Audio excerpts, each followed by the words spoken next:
Camera 1 rolling and in 5, 4, 3, 2, go! Mupay nga kulop ate, pero mo pakilala ha amon, nga rin taga diin ka. Ako Ninia Cristina Abaloyan, 28 anyos, nga naokoy ha Barangay Lupok, Kiwan, Eastern Samar. Ate, pwede mo ba haamon ni istorya kung ano naging epekto ng Bagyo Yolanda ha iyong kinabuhi, ha iyong balay? Kaumanhan Bagyo Yolanda, dako gud ang naging epekto hadto nga bagyo haamon. Nga diri la haamon kundi hangatanan nga mga tao dinhi Eastern Samar.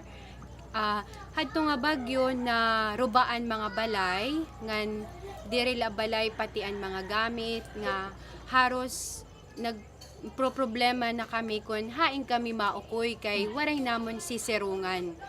Ngan ang mga gamit waray na nahisalin, mga bado nga diri na namon magagamit.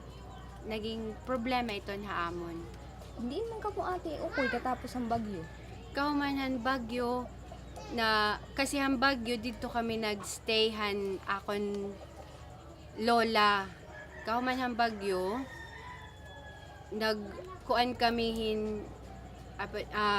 nag-atop-atop laanay kami para kami makasirong.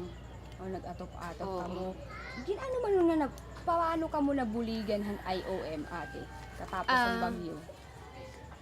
Kaumanhan bagyo, dako gud an amon pagpasalamat han IOM kay tungod han ira mga pinanhatag nga mga relief nga mga parehasan SIM. Ano pa adto? Sige, from the start po tayo ha.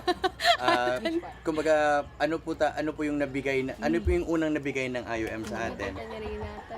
Kuan, sim, Android roll, Paris, Ang mga paris, o ano, hammer. ang hammer, Mga fixing kit po, mga ganun po. shadow. O, pwede mo tig-enumerate. Mga